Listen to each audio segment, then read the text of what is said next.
The wolf who would be king.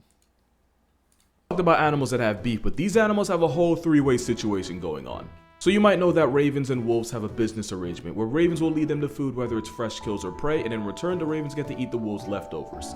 Not only that, but it seems like the ravens Bro, is this RuneScape music? will also form relationships with individual wolves in a pack and will even be seen playing with wolf pups. And that's where the coyotes come in. Coyotes are opportunists that can hunt, but they'll also try to score a free meal whenever they get the chance. Wolves hate coyotes because they'll steal their kills and will even delete any unprotected wolf pups. Coyotes hate wolves because wolves are everything they are but better in every way, and wolves will often murk them on sight. In rare cases, packs of coyotes will attempt to harass and bully lone, injured, or old wolves. Ravens don't mess with coyotes because they're competition. So here's what happens. Coyotes will often attempt to finesse some of the wolves' kill when they're not looking, which can result in ravens basically calling for a hit on them by making these loud alarm calls. These alarm calls get the attention of the wolves, who will then attempt to chase the coyote off. Bro, how does bro know all this stuff, bro? That's just such a random thing to know. The relationship between wolves and ravens, bro. That'd be a video. Sometimes they won't stop at just chasing. You're looking at about 5 wolves and 1 less coyote. What wild animal would you want to adopt? You said wild animal? Bro, like, I don't know, nigga. I wouldn't want to adopt nothing. A monkey? He is a monkey. Okay. And somewhere in the desert, roadrunners smoking a wily pack. And since ravens are scavengers, they get to eat what's left of the now life-canceled coyote. So basically, the ravens will snitch on the coyotes to their big brother wolves. And if you know about ravens, they're 100% smart enough to do that. But keep in mind, coyotes will sometimes put ravens on a meal prep too. Moral of this video, nature really hates coyotes. Wolves and ravens aren't the only ones to work out an arrangement like that. Coyotes and badgers have every reason to hate each other, with coyotes sometimes turning on badgers and badgers occasionally flatlining coyote pups. But they'll put aside their differences because between the coyote's speed and the badger's burrowing, they make life infinitely more difficult for prairie dogs when they hunt together. Tarantulas will adopt humming frogs to protect their eggs from insects, and in return the tarantula protects the frog from the rest of the world. Bro said adopt. So a spider adopts a frog. Even ants have allies. You see, ants and acacia trees have a business arrangement where the ants live inside the thorns of the acacia. The ants pay rent by attacking anything that attempts to eat from the acacia, and that can include other insects like crickets all the way to herbivores like giraffes and even elephants. And this partnership starts when the acacia produces a smell that attracts a queen ant the same way the smell of pie causes a cartoon character to defy gravity. And these ants aren't pushovers. If an animal like a giraffe threatens their home, then they'll swarm out en masse sting to the point where they can fend off animals millions of times their size. Like I said, ants are about that action, and if they were the same size as humans, they would end the entire world in one weekend. True. The ants' underground kingdom lets you see exactly what a motivated ant colony is capable of. It's a simulation. Bro just smoothly slid that in. In 2021, not because of its stunning graphics or enticing battles, but because this game has wrecked my sleep and work schedule more than once. So to play the world's first ant simulation strategy mobile game, download the Ants Underground Kingdom using the link in the description and use my code to get more fun little surprises. Unless you're a YouTuber who has to make a video promoting it, because apparently playing this game until the birds wake up isn't a valid excuse for that video being 2 days late. And with the special summer carnival coming, there is no better time to download other than yesterday. Have you ever heard the story of the Druid pack? If not, pause this video, get you some food, get comfortable because this is a whole movie. I'm The listening. Druids were a famous wolf pack that pretty much dominated over in Yellowstone. At one point, the pack was 37 wolves strong, and yet, Gang, gang, gang. Soak mod. Oh, wow, G. that's a lot of wolves. At the time, it was one of the largest wolf packs ever recorded. The Druid pack were the rulers of Lamar Valley in Yellowstone, which was one of the most valuable hunting grounds in the entire area. Thanks to the thousands of elk that would pass through Lamar each year, and as a top pack, the Druids got full control of all that real estate. There was also a coyote couple that would scavenge the wolves' leftovers, and the wolves for the most part would tolerate them as long as they weren't too pressed for food. Remember them, they're going to be important later. So for years, the Druid pack would live comfortably off the elk they'd catch as the dominant predators in Lamar Valley. But in life, and especially in the wild, one thing is definitely true. Nothing worth having is easy to keep. Remember when I said there was 37 of them at one point? Well, 2 years later, the Druid pack got hit with a severe disease that did a number on them, severely weakening the adults and even murking some of the pups. But everything changed when the Slough pack attacked. The Sloughs were their rivals, named after the Slough Creek where they originated from. And as the Druids lost members and got weakened by disease, the Sloughs slowly but surely started moving onto their home territory. That escalated to the point where one of the adult female Druids got jumped and turned into a chalk outline by some Sloughs. Later on, another female got erased, and after a winter where no pups survived, the once dominant Druid pack suffered severe layoffs. The pack that once boasted 37 members got cut down to just 4. Damn. One of them was a young black male who had only recently joined the pack.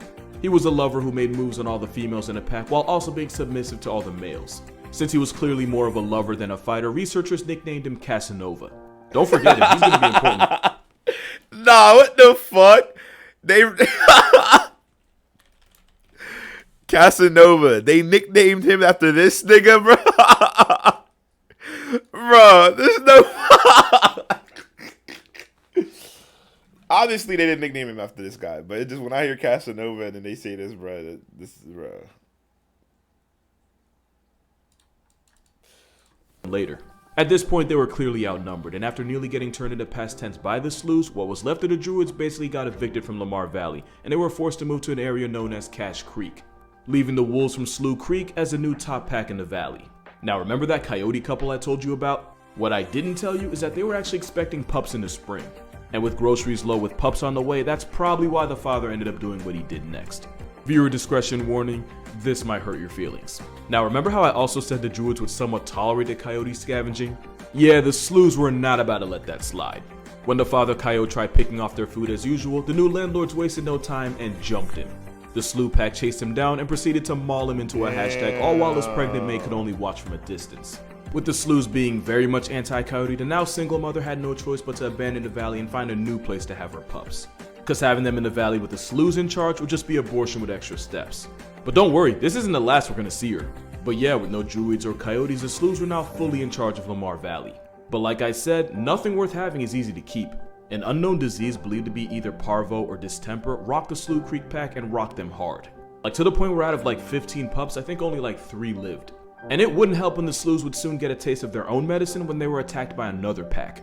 Not only did this mysterious pack delete some of the Slews, they actively kept them from feeding their pups by blocking them from the den. As a result of that and the virus, none of the Slough pups made it. And with the Slews numbers dropping the way I wish gas prices would, they had no choice but to retreat back to their original territory. And with no wolves in the valley, guess who stepped up? For a short while, coyotes actually became the dominant predators in the valley with no wolves to check them. Speaking of coyotes, you remember that pregnant mother coyote who watched her partner die in front of her before getting run out the valley herself? Well, that story actually has a happy ending. She actually ended up successfully raising all 3 of her pups after she was evicted from the valley. And she did it as a single mother. But whatever happened to the Druid pack? Well, remember Casanova, the flirt of the group? While in exile, Casanova actually helped rebuild the pack with some of the daughters. Like I said, bro was a lover. And since they were forced out the valley, that means they didn't get hit with the same disease that rocked the Slews. With the Druids strong again and the Slews now hanging by a thread, the Druids returned to take back the valley, led by Casanova. Battered and beaten, the Slews didn't even put up a fight, they just left. Allowing it to all come full circle as the Druid pack reclaimed the valley they had lost, with the help of newcomer Casanova. So long story short, Casanova a demon. Long live the Druids. I went to a wolf farm this weekend, so naturally here's some facts about wolves. They're born with blue eyes that become some shade of yellow after Damn, the video's still not done. Yo. couple months. Wolves are born blind and deaf and are held in killers to the world around them for the first 2 weeks. There is no such thing as an alpha wolf, since a wolf pack is really just 2 mating wolves and a couple generations of their children. And despite what we used to think, the older siblings will actually look after and defend the babies of the pack. Here you got a father wolf and a couple of his oldest children distracting a black bear and leading it away from a den to protect the pups inside. Since more pups means more mouths to feed, the parents will actively knock block their own children to keep their babies from making more babies. Wolves will howl to mark their territory, but they can also change the pitch of their howl to make it sound like there's more of them than there really are. This way, 2 or 3 wolves can really sound like 10, which can scare off a predator or another pack. This is Thor. I like Thor.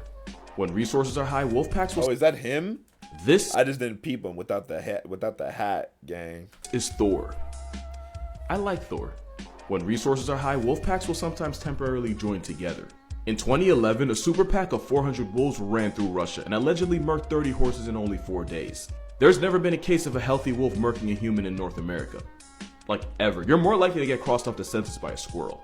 Also, I went to Howling Wolves Farm in New Jersey. No sponsor, I just love them that much. Oh yeah, coy wolves are a thing. They're taking over, and that could be a problem. Now, normally coyotes and wolves hate each other with every kind of prejudice. But with the wolf population nearly getting put in the gulag by a certain hairless primate, some wolves decided that a coyote was their last option. To be fair, weirder things have happened. Just ask the roller bears. This wolf-coyote collab resulted in a candid with both parents' DNA, which is why we now have coy wolves. And most coy wolves have some dog in them, and that I can't even explain.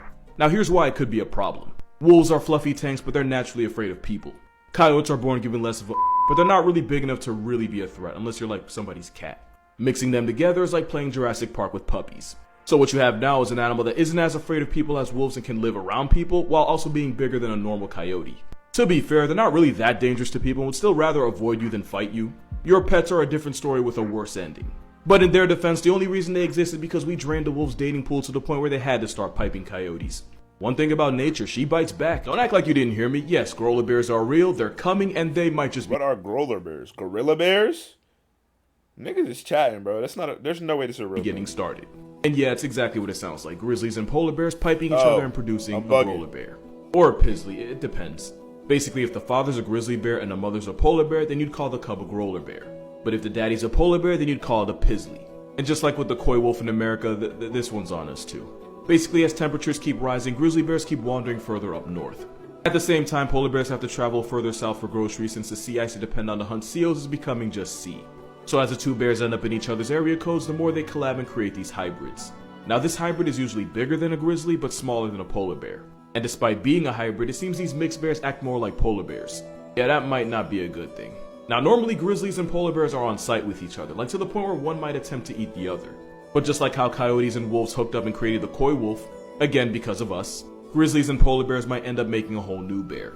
We effed around and now we finna find out. We've all had this question at one point, and if you say you haven't, you're a liar. That question being, if we weren't here, what animal would run the world? And you know what? This might be a hot take, but I really think we are one Thanos snap away from seeing crows in the driver's seat. Crows, ravens, corvids in general, they're all too smart for anyone else's good, and one day they're gonna turn on us, and it's gonna be bad. I'm not gonna talk about the fact that ravens are low-key domesticating wolves the same way we did, or that crows have the intelligence and a problem-solving ability of a 7-year-old. And you probably already know that crows are smart enough to drop nuts on crosswalks, pause, let a car run over it, and then wait for the walk sign to go claim their prize. Not only are crows smart enough to use tools, some scientists say the Caledonian crow has entered its own stone age. And while crows can't recognize their own reflection, they do understand how mirrors work. Basically, in an experiment, crows were able to find an object not in their direct line of sight by using its reflection in a nearby mirror. Not only can crows and ravens remember faces for years, but they'll go on to teach their kids not to mess with you. Both ravens and crows can hold grudges, especially if they feel like they've been wronged. When a crow sees another dead crow, it'll call out to its other crow bros and they'll investigate the cause of its death to make sure the area is still safe for them. They're even smart enough to have self-control. In another experiment, crows were willing to deny a piece of food if doing so meant they got a bigger reward down the line. And I'm just realizing this, but that also means crows and ravens can plan for the future. Yeah, that's not normal. And we've already seen what happens when crows turn on people. Crows in Tokyo have gotten bold enough to straight up attack people for food, for territory, or just for the sport of it. They'll even go as far as to purposely take aim and drop deuces on people. Those same Tokyo crows have memorized the garbage schedules of different parts of the city, so when crows pull up, it's not by accident. There's a reason why Rick chose crows. One day we're gonna get real life Hitchcocked and it's not gonna be good. I just realized something kinda interesting. We all know parrots can talk, it's not exactly groundbreaking. But way less people know that ravens can do the exact same thing and probably do it better. Like other corvids, ravens can mimic a bunch of sounds, including human speech, and are more likely to do it when they're in constant close contact with people. You don't even need to listen to me talk, just listen to the raven. So ravens are excellent at mimicking sounds they hear. Mischief, can you say hello? Hello. Good. That's all I need to see, bro. Have a good day, y'all boys. Why did that nigga just say hello? Yo! Yeah, alright, bro. He does all sorts of voices. Can you say hi? Hi. Good job. What's up? What's up with you? What's up? Not much. What's up? Bro, what the hell? Who's your good bird? What's up? You alright? You alright? You alright? I'm alright. You alright? You alright? I wonder how many people got put in mental hospitals because nobody would believe the voices in their heads were actually a bird. Matter of fact, at one point that would probably get you a lobotomy.